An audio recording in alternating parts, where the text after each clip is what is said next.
So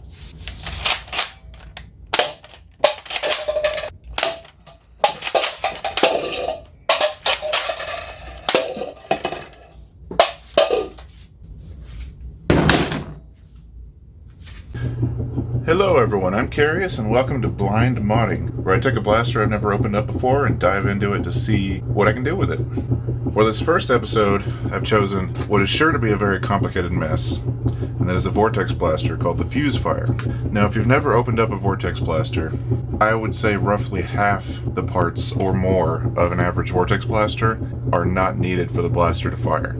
And in fact, usually they're in the way and causing all kinds of weird jamming and other issues that make the blaster feel kind of crunchy and bad to operate.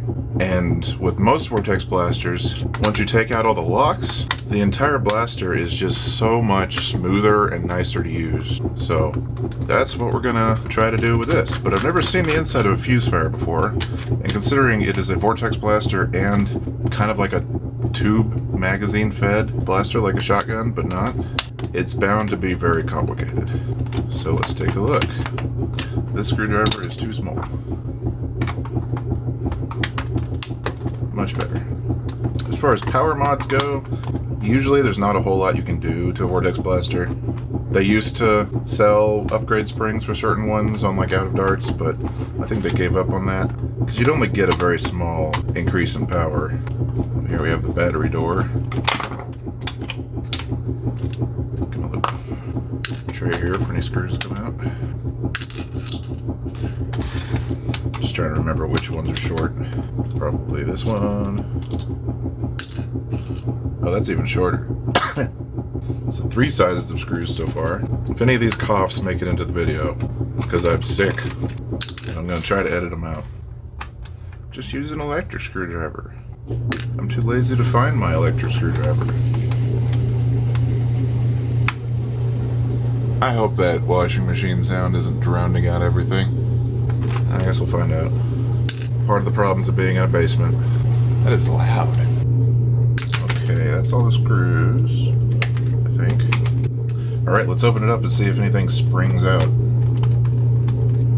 Or if it's got anything holding... Oh. There are screws on the front. So this piece has to come off first. I already see a bunch of extra stuff. Why is there a spring? Immediately, that's really weird. There's this piece that the screw was put into that is in here but has a spring attached to it. Because they go really crazy with the locks on Vortex blasters. And I wonder if there's a lock that keeps it from shooting if this front piece is taken off. Should be just insane. But would not surprise me at this point. Oh great, it's one of those blasters with wiring on both sides. I think these can come out though. So this is where the switch is.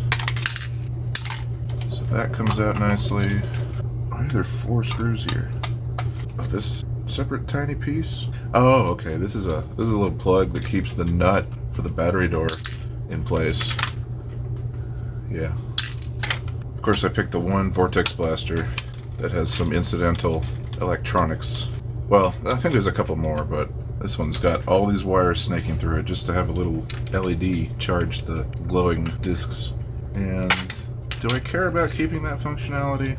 Not really. Well, at least I can get to this now. So, it has... looks like it's got 2 LEDs up top, like they're charging the magazines. So here's what we got. You can see it looks like we've barely opened it. It's got all these self-contained crazy bits. I can see the main spring under here. We've got our trigger and several screws holding all this together. And then this thing, oh okay. So the spring wasn't actually for this piece. This is just an extra part to hold that screw in place. It was covering up and keeping this extension spring in place. I don't know what that extension spring is for yet. And we got one of these little annoying things. The end strike rail nubbins that are the first thing to fly out at you when you mod any Nerf gun made during a certain time period. Where is it? I'm not sure where that came from. Oh, it goes up here. It's a little piece. It's another screw holder for this thing. We've got this the linkage for the trigger, I believe. Some piece that interfaces with the catch. Now it all comes out. Oh, yeah. Alright, so we have this self-contained mess of components. This does something with the trigger and the catch. And then we have this little piece that's like, oh, you can insert 5 discs here. And don't do it upside down, or the world will explode. Okay, so we've removed the entire shell of the blaster, and we still have what probably will fling Vortex discs on its own. But yeah, this is a complicated piece of work. There's so many things moving immediately. Oh, that's a ratchet. There's a little nub here that moves when I push this. It's a Vortex blaster, alright. It's got an idle wheel to catch the disc as it comes out and give it some spin. Oh, there are so many parts. Okay, we're just going to start tearing into it and see if I can figure out which pieces make the blaster shoot. So up top we have the magazine. We got all these little circuit boards that I believe are for the LEDs. Oh, they are the LEDs. What am I talking about? Do the discs go up here? Hold on a second. Are those just lights for aesthetic reasons? A lot of stuff in Vortex blasters is clipped in place, which is irritating, especially when we're talking about big pieces like this that just probably don't even need to be in the blaster. Alright, cut to me getting this part off, because I can't do it on camera. Or maybe I can. Oh, there we go. So that's that part. It attaches to the shell to hold the top of this in place, but also kind of provides a spot for the LEDs. Here we have the magazine. Ah, a drum spring. And it's clipped and screwed together. I haven't encountered any obvious locks yet. Not liking these pins. Oh, okay, it just flexes out. Okay, so the magazine, I'm like, this might be the lifter. All kinds of stuff going on here, which I might not even touch. But I think that's all loading mechanism, and there's nothing like, no weird locks involved in that piece. Usually the Vortex blaster's locks are in the main firing area. Oh, and another LED housing in the main firing thing. Okay, so it does have these LEDs to glow the top rail, but this looks like an actual one to charge the one that's about to be fired. These pins have been melted over like little rivets. So we're going to cut them.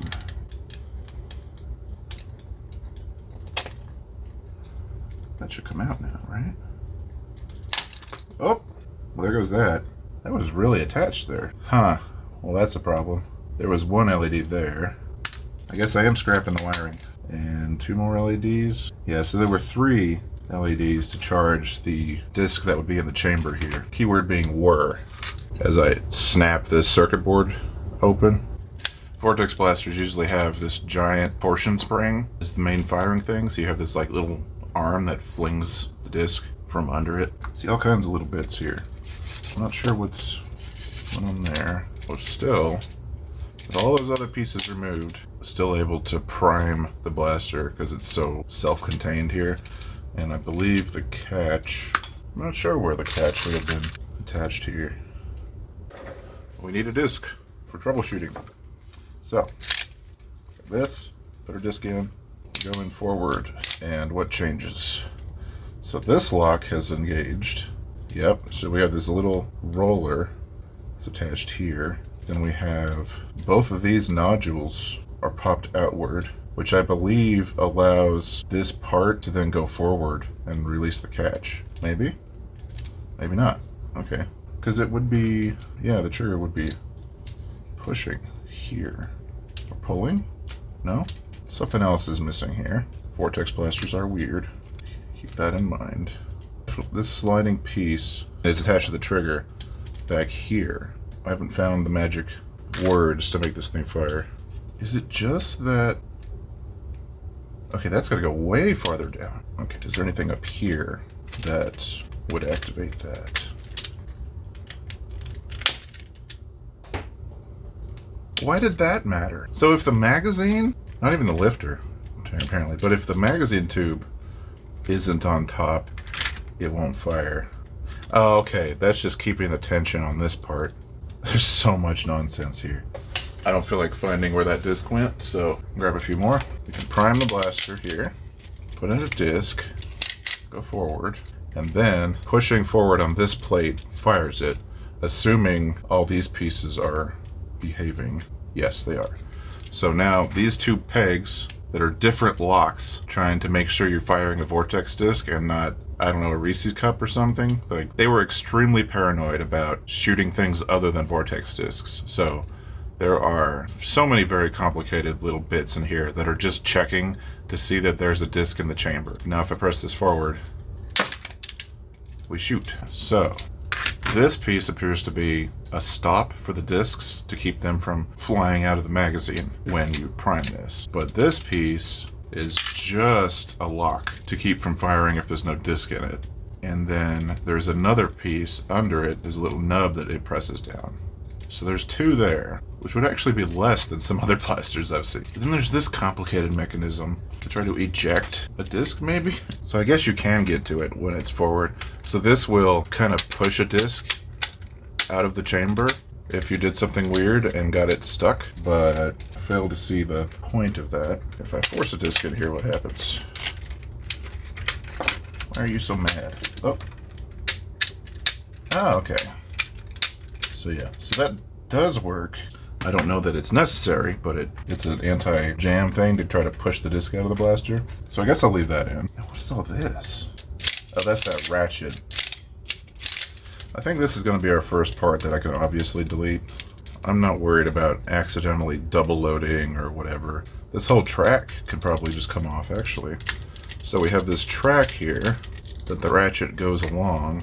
I have this yellow bucket for pieces that I'm pretty sure are not necessary. It's got this guy and this little ratchet piece, and all those do is make it so that once you've started pulling the blaster back, you can't push it forward halfway, but now it'll just go whenever, which already makes the blaster feel smoother. I think this weird triangle lock, we've got like some mechanical coding going on here. So we have this lock, we have this little pin here that gets out of the way when there's a disc in the blaster, right? But we also have a second lock that pushes on it. So you have like an OR function. So when you've pulled this back, it also engages that pin. Why? Oh. Huh. So we got two pins that move out of the way, varying reasons. Yeah, okay. So this one relies on there being a disc and on this being forward. So it's like a AND gate type setup. And now this one seems to be an OR of some sort. Huh. It's moving that pin out of the way when you have the slide pulled back. I guess only when you have it pulled back slightly. That's really weird. I have no idea why that's there. It's a lock that wants you to have pulled the slide back exactly a ½ inch and no further. But then this other lock is not fully engaged because the slide's pulled back, so I don't actually know what that does. That's really weird. No idea why this is so chunky too. Like there's a lock preventing the little ejection mechanism from working too. This piece? Oh, there's a lock way up here that prevents you from doing the eject if this isn't already forward. They've got so many little locks and mechanisms for no reason. I knew this was going to be a puzzle, but like every Vortex blaster surprises me. There's a fly in my drink. Bastard. He died for a sip. Alright, let's go ahead and deprime this thing. And it'll pull back now, right? Yeah. Well, no, I don't think it had a mechanism that kept it from pulling back after it's loaded. Because it'd be really easy to just jam blaster up permanently that way, since it has so many locks expecting a disc to be in it. So if you were to load it without a disc in it, then it would just be stuck forward, because it wouldn't let you fire it to reset it. So one lock they don't have is a prime lock. Pew. This is going to be so much smoother once all these pieces are gone. So I want to keep this piece that holds the disc in place, but remove the pin under it. You're in there. That's all the way forward. Should be able to fire now. See this, like, I've engaged all the locks here. There we go. And it just wanted to be ornery because all these little tiny mechanisms are so precise that just like the flexing of the plastic will move them out of alignment, and then you'll just jam up for no reason. More screws. This is where I need to be careful that I don't let the main firing arm kind of unspool I'm not sure what the situation is with this torsion spring. Okay, so we have this little piece that's doing nothing. Oh, is it a stop because this piece slides out? Yeah, okay. This is a stop to keep this whole housing from sliding out because it's on these little tracks. And you can see it's moving. Something has clipped it in place though. The main arm is in the way. But how would you take that out without exploding this? Maybe I just don't mess with that part. Well, here's where a bunch of tiny parts explode out of this thing, if I had to guess. Let's come out. Okay, so here is the catch, so to speak, which of course has to be two pieces. It can't be simple. You see that this whole plate moves, and they have this whole plate because they had two different pins attached to a bunch of nonsense. What is this spring? It's attached to this. For what reason, I have no idea. There's this tiny little spring here. So that's one pin I'm pretty sure I don't need. Two pins I'm pretty sure I don't need. I don't even know what this is, but that's another pin. This is starting to look and feel like lockpicking. And there's this thing that I'm also pretty sure is not necessary at all. This is the firing arm and catch assembly. So, yeah. That bounced like 4 times. So we have our main firing piece and catch assembly, and there's nothing stopping it now. So I think this part is good. We can set this aside. Now, does this explode if I pull it back? No, it seems fine. Now, I'm pretty sure this piece is needed for the magazine to work right. And then this piece, now that the pin isn't there, is only going to act to keep the disc in place before it's fired. So I think I'm going to leave that in too. Which means this little pin piece is now doing nothing other than keeping tension on this little holder piece. So I'm going to keep that in too, because that's what actually gives this little spring-loaded wheel some tension to rest on top of the disc and keep it from falling out of the barrel. So that's going to stay. And now we have this nonsense where sun jamming like mechanism won't work unless this pin is pressed, which I see no reason for. But I also see no way to open it up and get to it. It's so many pieces. Oh, I guess this comes out. This whole plate looks like it just pops out. Okay, I see. There's 4 clips here. I'm popping them out and then they're popping right back in, so maybe I need some tension. It's really starting to feel like lockpicking. Can I remove this whole assembly to get it out of the way? Oh. Oh. The whole thing looks like it just flexes off. Yep. And all of these parts I'm going to say are necessary, including this little detent that really does nothing but kind of hold the slide forward. See this little nub here? Just a tiny spring-loaded piece that engages when the slide's all the way forward, just to give it some feedback and keep it from being super loose. Now we're down to this piece still. There's the ejector. You see it doesn't move unless you press this little nubbin in.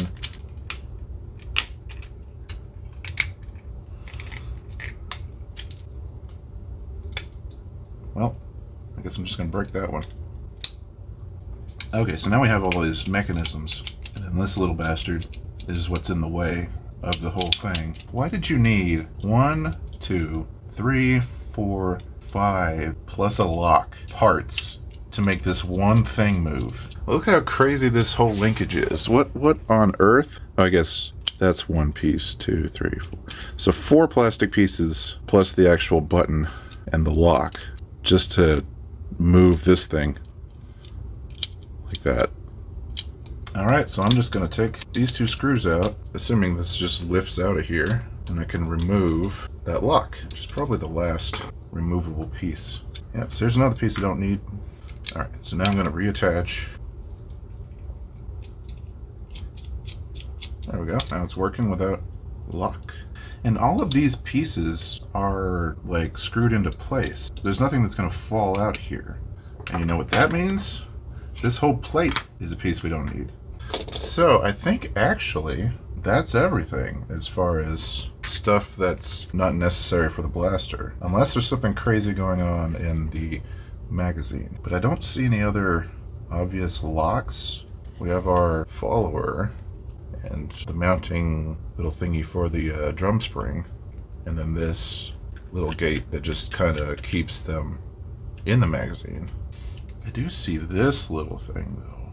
I hate it when they make parts that interface with the other half of the shell and make things harder to understand. I think that stops you from priming it if there's a disc half loaded. Yeah, okay. So it's a little nub that pushes this little nub down, and I'm assuming that gets in the way of the priming slide. And that's a lock that I'm gonna say is okay, because if you primed it at that point, you'd jam anyway. So I'm gonna leave that one in, because I don't think it's gonna mess with the firing of the blaster. If I'm wrong, we'll find out. Okay, so I'm gonna put it back together. Well, let's get a tabulation of pieces that are not necessary, including all the wiring, because I'm just gonna give up on that. So we got all these guys. I've got our little ratcheting piece and the track that the ratchet interfaces with.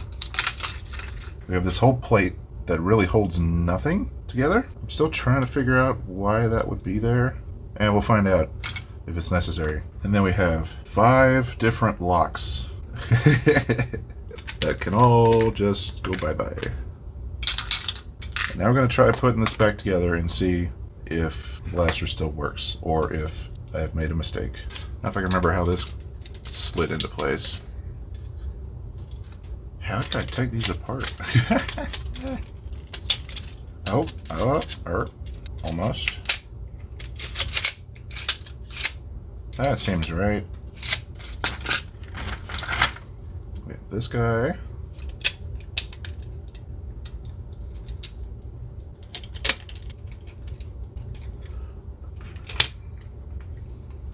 I should just be able to fire this.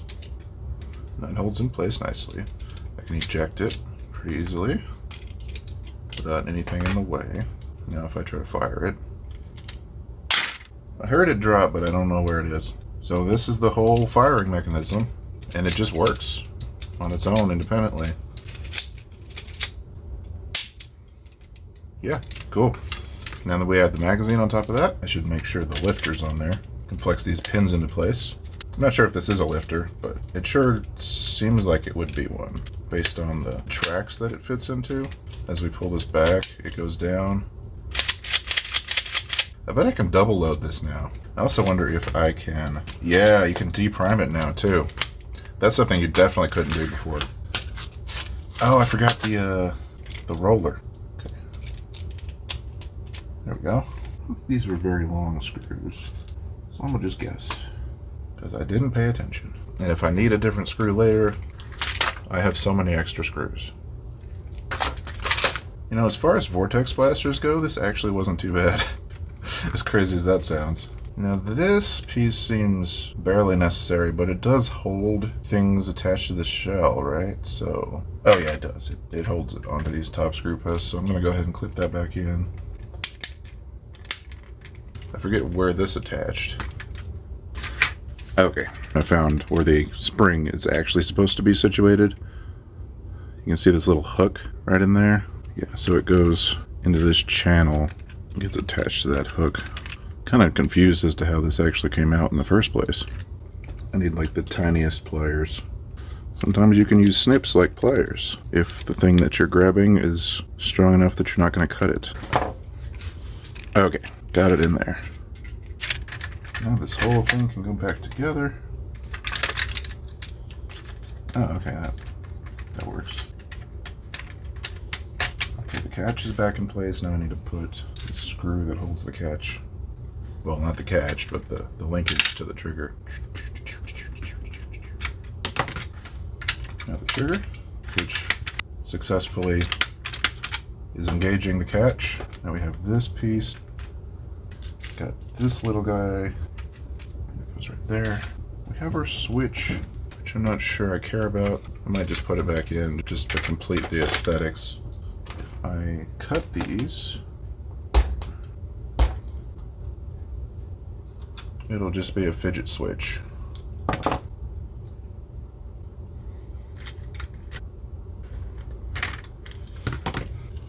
go ahead and put that back. Little end strike nub. That actually stays in place nicely. And then this tiny little piece that gives you some instructions for some reason. I think that is everything.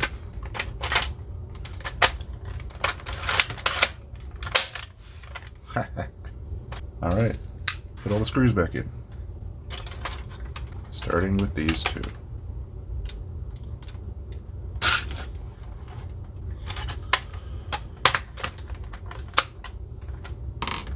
Now we got all these screws.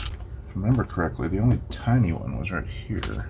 I guess I should have added the screws that go up here, but that seems just a little extra. The ones that attach this orange piece into the green parts. I didn't even screw in the internals onto the body, but like they're sandwiched in place and working just fine. So I don't know if that matters. Just more parts that aren't needed. Might as well make sure everything's working before I put all the screws in. So loaded in one. Yeah, it's working great.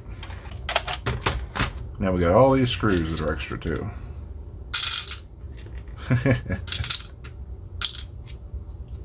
Alright, it's all back together. It's working great. Go ahead and do some shooting with it. Yeah, it's all assembled, working. Now you can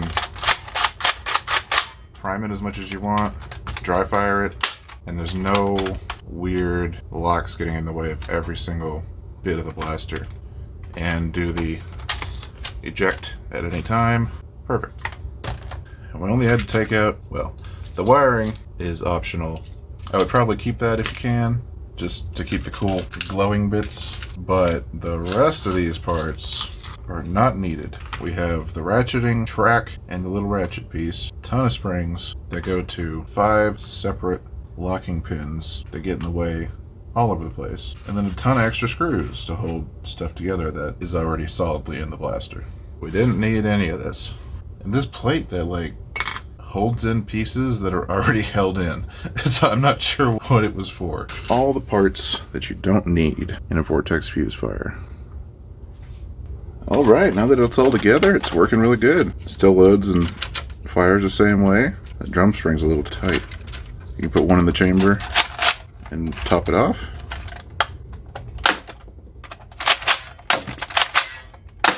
Working pretty well. You can even double load it, and it kind of shoot, like it'll shoot too, but they don't fly very well. I wouldn't recommend doing it, but you can now.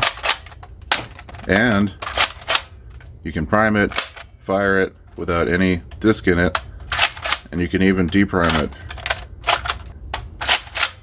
You can also very easily eject the discs without any weird locks getting in the way and giving you trouble. So you can see it shoots pretty well, but the only problem I've noticed is that, see if I can line this up with the camera. Yeah, so I'm pointing right at the cups. You can see pretty straight. I actually hit something, but all the discs are flying to the right, and it's very noticeable. So if you aim where you think you're supposed to aim, you're gonna miss to the right.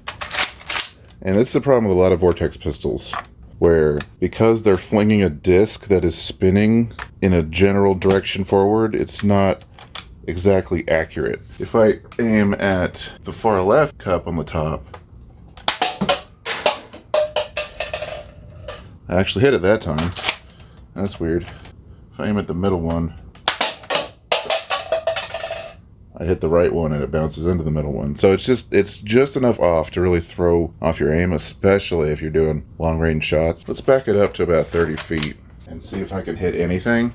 Now we're much farther back. I'll start by trying to aim the pistol directly at the cups, and then I'll try to actually hit it by aiming to the side. You can see that just soared really cleanly to the right.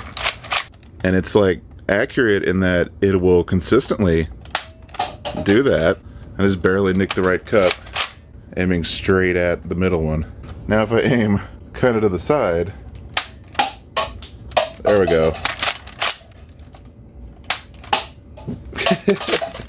You can see it's accurate. I can hit stuff, but not with any kind of intuitive aiming. I've got to like not even pay attention to the blaster and just kind of remember where the last disc fired and aim by feel. So that's the only real issue with the Fusefire. But at least now it is shooting so much smoother, and it shot to the right like that before I touched it, so I think it's just an issue with the Fusefire and the geometry of the barrel and the little idle roller that spins the disc. But without that spin, the disc won't fly very far at all, so you need something. But compared to other Vortex blasters, they didn't do a great job of centering the trajectory of these discs. Oh well. Well, anyway, thanks for watching. I really wish Hasbro wouldn't, like, create a really cool ammo type and then immediately abandon it. Well, at least Vortex lasted for a little while, but like Mega XL, for example, has got one round of blasters and then they just totally gave up. And I really like Mega XL and Vortex, and most of the things Nerf gives up on are cool. Sledge fire shells and the like. I'm going to showcase a pretty cool Vortex blaster in the next video, I think. I wish I could buy these still. I just happen to have accumulated a lot of them in the past, I don't know, 15 years. Hope you enjoyed the video. I'll see you in the next one, and until then, this has been Carius, reminding you to have fun.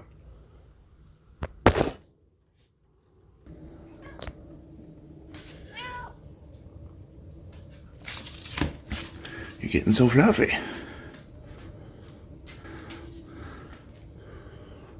What you up to? Oh, there's another one. Do you want attention? Oh, there's a third one. But she wants nothing to do with these other two, so she'll just be on her way.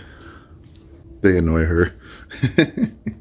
It's okay, she gets plenty of attention too.